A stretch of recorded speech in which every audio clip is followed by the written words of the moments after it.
Hi, welcome back. Evo vas ponovo u Itaka studiju. Ovaj kratki čas je posvećen glagolu take, jednom veoma važnom glagolu koji vi verovatno već znate i koji ima svoje osnovno značenje uzeti, take.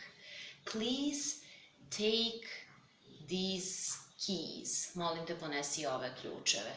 Please take books to school. Molim te ponesi knjige u školu. Dakle, take kao poneti, verovatno ste čuli, međutim take je koristan zato što gradi brojne izraze i pomoću njega ćete uspeti da izrazite neke druge koncepte za koje vam u srpskom jeziku treba mnogo drugih reči. O čemu pričam? Na primer, take care. Take care znači brinuti. Na kraju e-mailova, poruka i pisama često ćete vidjeti take care, zarez pa ime na kraju. To je ono naše čuvaj se, u tom smislu se koristi kao pozdrav. Međutim, take care of, pa onda stavite imenicu, to znači brinuti o nekome. Na primer, I have a pet. Ja imam kućnog ljubimca. I have a dog. Imam psa. I take care of my dog. I take care of my kids. Vodim računa, brinem o mojoj deci. Do you take care of a pet? Da li možda vi vodite brigu o nekom kućnom ljubimcu? Who do you take care of? O kome brinete? Jasno vam je, izraz take care of je naše brinuti, voditi računa o. Zatim, take seriously. Take seriously znači shvatiti nešto ozbiljno. Na primer, I take my job seriously. Ja svoj posao shvatam ozbiljno. Prema tome, I take my kids seriously. Vidite da stavljam u sredinu između take i seriously, stavljam šta to ja uzimam ozbiljno, dakle takozvani objekat. I take you seriously. I take politics seriously. I take teaching seriously. What do you take seriously? Do čega je vama stalo? Šta vi shvatate ozbiljno? Dakle, take seriously možemo prevesti bukvalno, shvatiti nešto ozbiljno, a možete to koristiti u smislu stalo mi je do.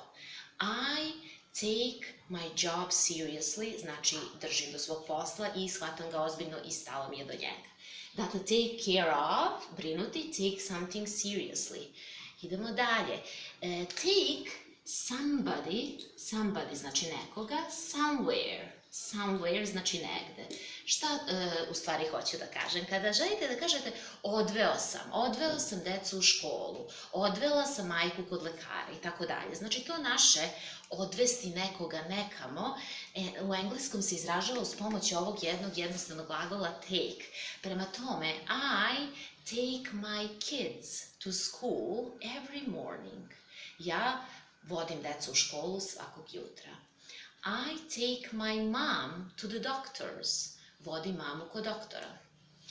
I take my friends out sometimes. Ponekad izvedem prijatelje. U smislu, izvedem ih uveče, počastim ih. Dakle, take se koristi i za voditi nekoga negde. I take my kids to school every morning. Do you take your kids to school? Ok.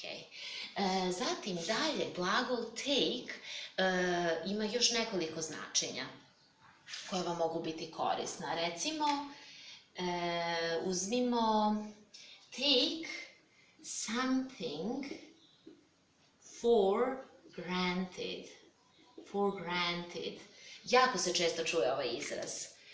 Please, don't take me for granted. Čujete u filmovima. Nemoj me uzimati zdravo za gotovo. Dakle, uzeti nešto ili nekoga zdravo za gotovo, ne ceniti, u tom smislu se koristi. We take our health for granted. Mi svoje zdravlje uzimamo zdravo za gotovo, u smislu ne cenimo. Do you take your husband for granted? Do you take your wife for granted? Take something, nešto, or somebody, ili nekoga, tu ćete već umetnuti šta želite da kažete, pa for granted, zdravo za gotovo, ono naše. Take something for granted.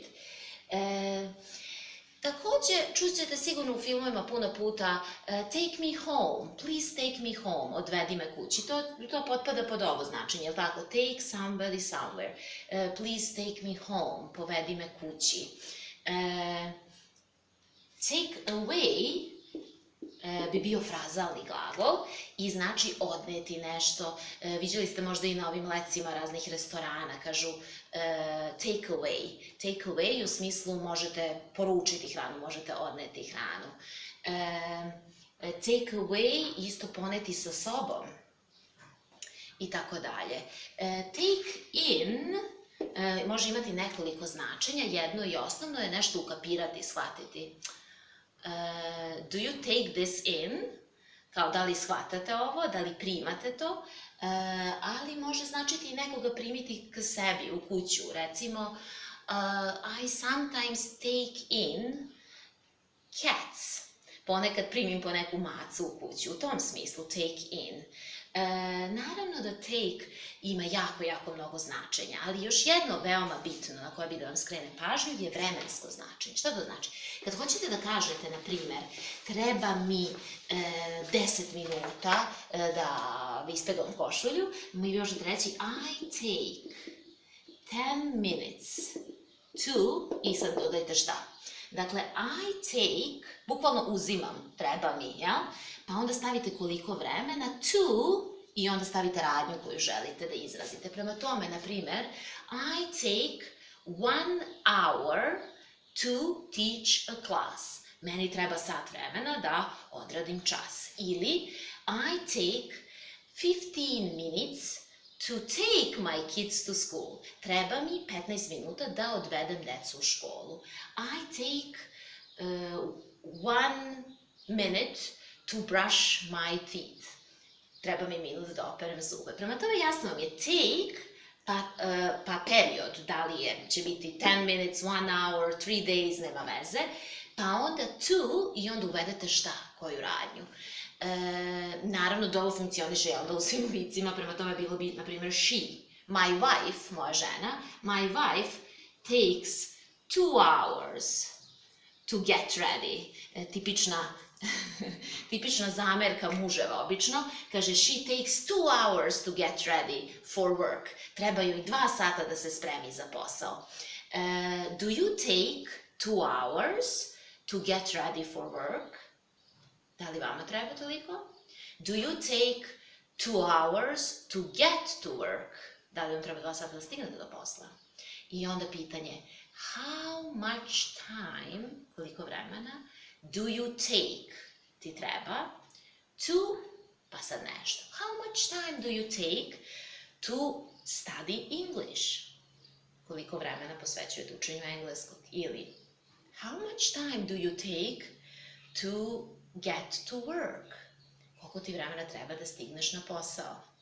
How much time do you take to take your kids to school?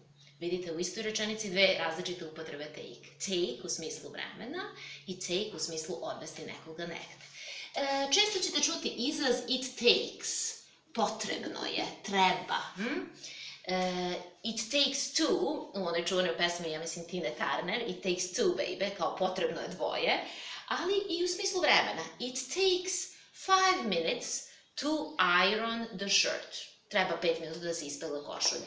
It takes 1 hour to teach a class. Potrebno je. Znači, to je bezlično. Ako ja kažem I take, to znači meni treba, a možda nekom drugom treba manje ili više. A ako kažem it takes, to znači ono naše traje, potrebno je, toliko i toliko vremena. Jel? Tako da, ovo značenje glagola take je veoma često i veoma često će vam zatrebati da kažete, ne znam, od Beograda do Novog Sada treba sat vremena kolima, možete reći it takes 1 hour by car from Belgrade to Novi Sad. Prema tome, vrlo jednostavno, it takes, pa onda vremenski period, pa onda, jel da, to i onda šta uraditi. Dakle, još jedno kratko podsjećanje. Take care of, take something seriously, take somebody for granted, take away, take in, take 10 minutes to do something i brojna druga značenja glagola take. Za sada samo kao informacija da je prošlo vreme glagola take, took. Dakle, kako hoćete da kažete ja sam uzeo, ja sam uzela ili bilo koju od ovih rečenica u prošlom vremenu, govorit ćete took, ali o tome malo kasnije, još je rano za prošlo vreme. Dakle, za sada probajte da napravite svoje rečenice, svoje primere koristeći ove izraze na koje sam vam trenutno skrenula pažnju. Naravno da ćemo nastaviti naš rad. Thank you for watching. See you soon. Bye!